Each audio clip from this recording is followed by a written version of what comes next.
Coach, before the game, you talked about needing to take it to a different level, competitive-wise. And Donovan, at the end of the game, had it 100%. diving on the floor and then diving into the stands.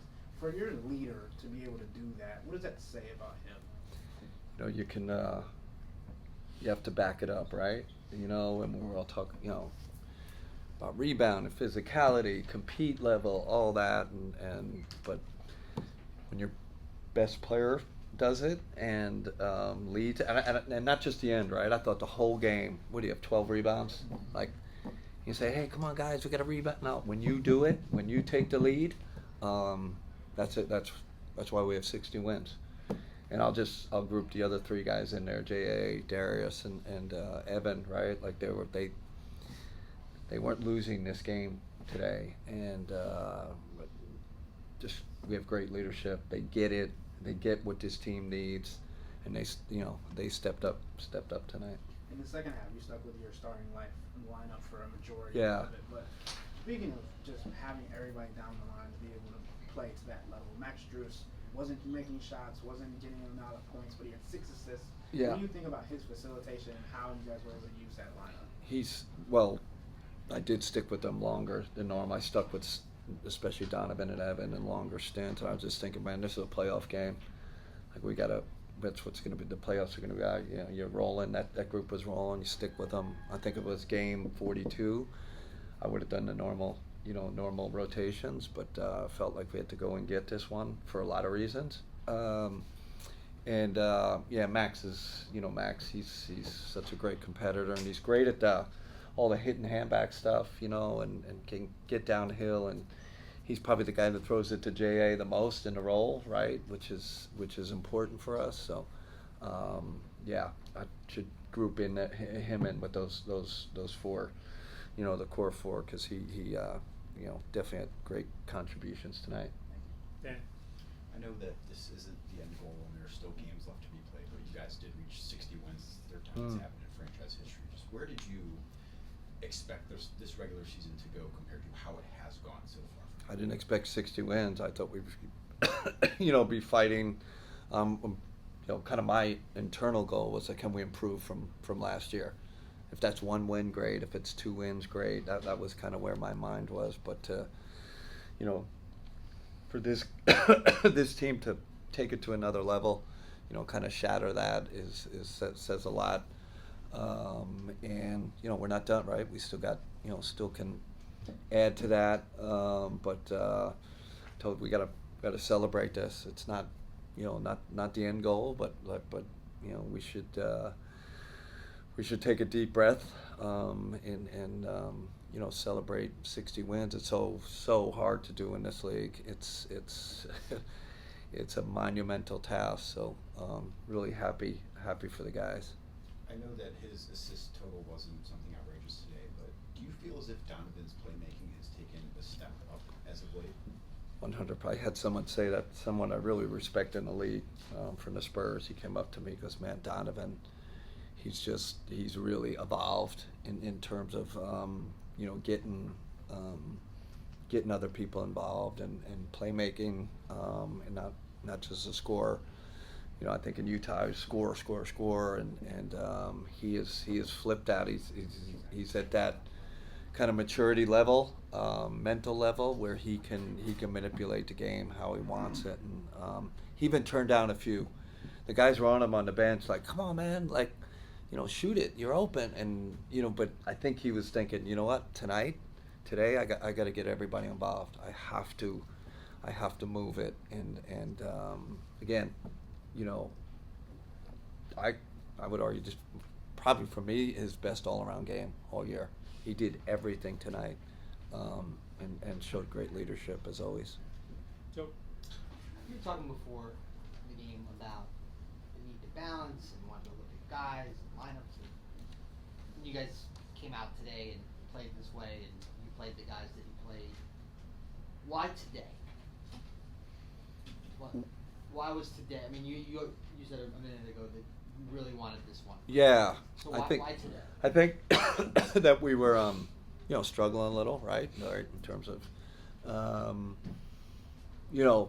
thinking about the Detroit game, and we just had some not great performances, right? Like, and I know everybody talked about the schedule, and there was some of that, but there was a little more. So I felt like, man, and then thinking about our Clippers game in LA, I thought they took it to us. I told the guys before the game, I said, like, that can't happen again, right? Like, got Detroit, LA game, we I don't want to, walk out of here and be like, oh, they, they're a more competitive team or they out physicaled us. So, so I think take all that together, Joe, right? And it was like, man, we needed to, more maybe for psychological reasons, needed to get this game and get it in a good manner. And the overriding thing is you want to be playing well going into the playoffs.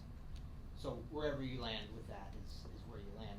But you are up 4 games, I think, with 7 to play on Boston. And is that still the number 1 seed? Is that important? You want to make sure that you get that up? Listen, it is and it isn't. Does that make sense? Like, if I had priorities, I'd rather be playing well and have everybody healthy. That's first priority. Hopefully the first seed comes along with that, and I think it will. I think that's that kind of like that process oriented. We keep doing these things, it's going to work out. But there's no, with the guy, hey man, we got to get the next game. We need the first seed. That's not the mentality. I think if we keep on the kind of the philosophy mentality that we're on right now, I think it'll end up happening. There. Yeah, Hey, Joe. like 47 and 19 combined from Allen and Mobley. Just, how great were they, especially? Yeah, and we challenged them, right? Like lately, it hasn't been great, right? And they both stepped up big time.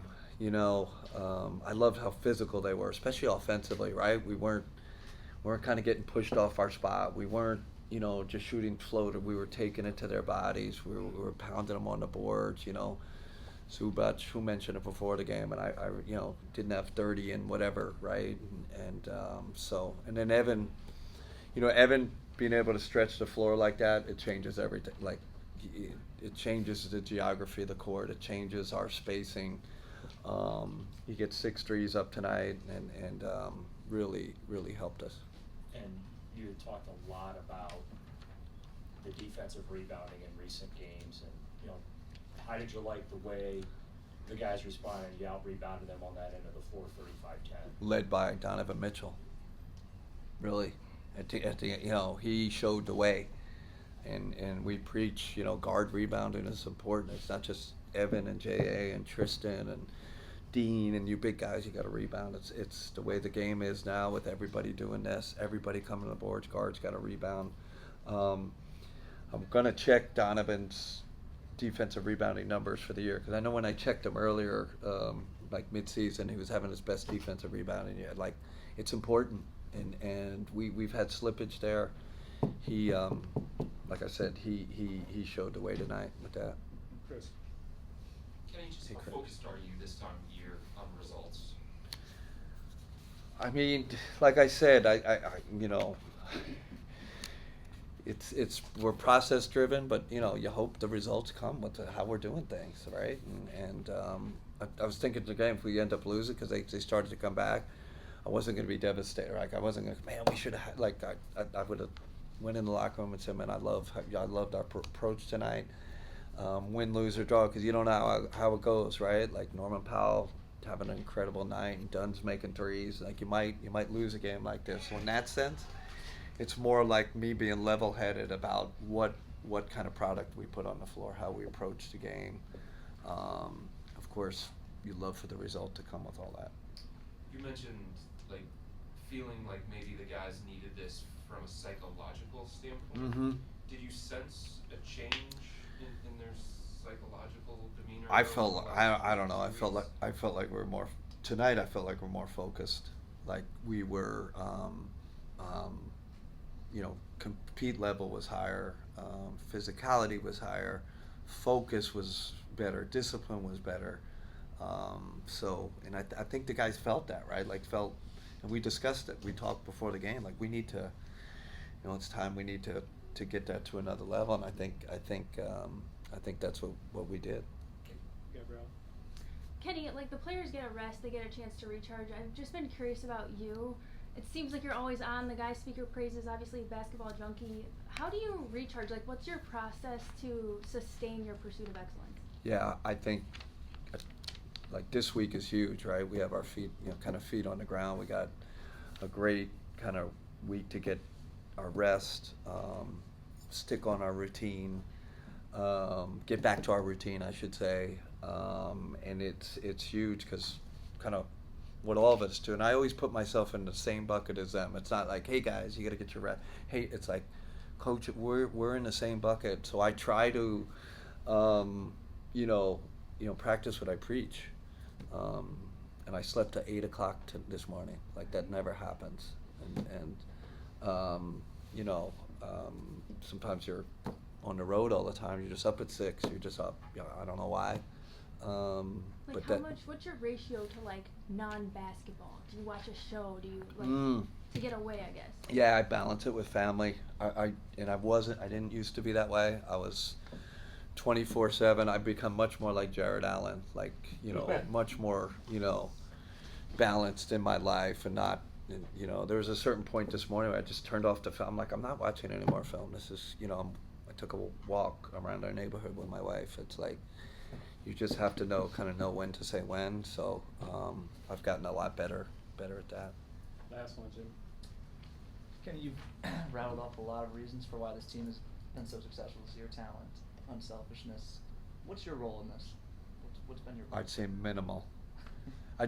I'm serious, and I think roster construction is the main, like, really when you get to this kind of level, and this team has been, Kobe's done a magnificent job, phenomenal. He he's not up here at the podium, so it's like all the coaches get the credit, the players, but how balanced we are, the character we have on this team, the leadership we have, how he built out the bench, combined shooting with the two big guys, drafting Darius. You just go on and on, right? Like if you look at each roster, but Dean Wade, right? Like how does all of a sudden this guy become like a major rotation player on a 60 win team? That's all. And I'm a little bit fortunate, right? A lot of this, to step into this at the time I did. I really believe that's kind of the story here. How much of coaching is that delegation of credit? What do they? I think you got to be a truth teller, right? Like I think at this level, it's you're much more manager. You're managing a lot of things. I think probably at the college level, those guys are really, they're in it. They're coaching and we're managing a lot. And we have one situation tonight where it was like the systems are saying it's time to make our changes with the rotations, right? Like it's time. Like there's a time when we make our subs, and it's like I just felt like for the players' kind of psyche, we need to keep our best players in. Like and I know so you that's kind of a management. I don't know if that's coaching. It's kind of managing egos and managing your team and knowing your team, all that stuff. So